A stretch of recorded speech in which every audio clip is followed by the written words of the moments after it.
புத்தகம் படிக்க நேரம் ஒதுக்க முடியலையா? வெறும் 20 நிமிடங்கள்ல உங்களுடைய வாழ்க்கையை மாற்றக்கூடிய ஆடியோ புத்தகங்களை இலவசமா கேட்க உடனே மேஜிக் 20 தமிழ் ஆப்பை டவுன்லோட் செய்யவும். பருவ காலங்களில் மாற்றம் ஏற்படலாம் என்றும் வெப்ப அலை வீசுவது தொடர்பாகவும் புனேவில் உள்ள இந்திய வெப்பமண்டல வானிலை ஆய்வு நிறுவனம் அறிக்கை வெளியிட்டிருக்கிறது. அது குறித்து விளக்குகிறார் நீரியல் நிபுணர் ஜனகராஜ். இப்போ அது முக்கியமான அறிக்கை. அது எல்னினோ லானினோ இம்பேக்ட் ரொம்ப அதிகமாக இருக்கு. பே ஆஃப் பெங்கால் வங்காள விரிகுடாவில் அதனுடைய இம்பேக்ட் ரொம்ப அதிகமாக இருக்கும். வருங்காலங்களில் பார்த்தீங்கன்னா அரபிக்கடலில் கம்பேர் பண்ணும்போது பே ஆஃப் பெங்காலில் வங்காள விரிகுடாவில் தான் ரொம்ப அதிகமான இம்பேக்ட் இருக்கும். என்ன மாதிரி இம்பேக்ட் இருக்கும்னா, காலநிலை மாற்றத்தினால் ஏற்படக்கூடிய கடலின் வெப்பத்தன்மை மட்டுமில்ல, காற்றின் சுழற்சி மட்டுமில்ல, ஸ்டார்ம்ஸ் அண்ட் சைக்ளோன்ஸும் ரொம்ப தீவிரமாக வர்றதுக்கு ரொம்ப வாய்ப்பு இருக்கு. அந்த இதில் என்ன முக்கியமாக நம்ம கவனிக்கணும்னா, அந்த காற்றின் சுழற்சி, அந்த கடல் அலைகளின் தாக்கம், கடல் மேலே இருக்கிற அந்த வெப்பம் இருக்கு இல்லையா, வெப்பம் சார்ந்த அந்த அந்த காற்று அது வரும்போது நம்மளுடைய கடற்கரைகள் மிக அதிகமாக பாதிக்கப்படும். ஆங்கிலத்தில் சொல்லுவாங்க ஷோர்லைன் சேஞ்சஸ்னு சொல்லுவாங்க. ஷோர்லைன் சேஞ்சஸ்ன்னா கடல் அரிப்பு.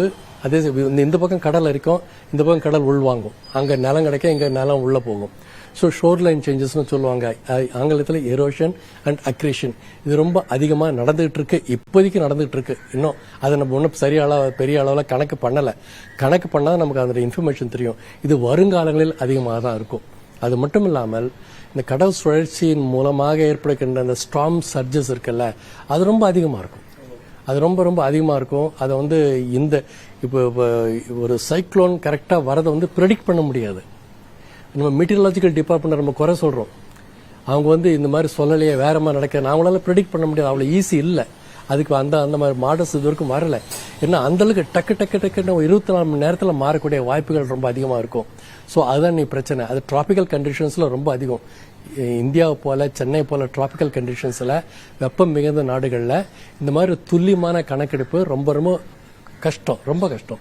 அதனால தான் பார்த்தீங்கன்னா இப்போ போன நிக்ஜாம் புயல் அவ்வளோ ஸ்லோவாக போகணும்னு யாருமே கணிக்கல. இல்லை 1 கிலோமீட்டர் 2 கிலோமீட்டர் கணிக்க முடியல, அவங்களால சொல்ல முடியல. பாருங்க, இந்த மாதிரி ஒரு எபிசோட்ஸ் ரொம்ப அதிகமாக தான் இருக்கும் வருங்காலங்களில். அதுக்கெல்லாம் நம்ம ரெடியாக இருக்கணும். புத்தகம் படிக்க நேரம் ஒதுக்க முடியலையா? வெறும் 20 நிமிடங்கள்ல உங்களுடைய வாழ்க்கையை மாற்றக்கூடிய ஆடியோ புத்தகங்களை இலவசமா கேட்க உடனே மேஜிக் 20 தமிழ் ஆப்பை டவுன்லோட் செய்யவும்.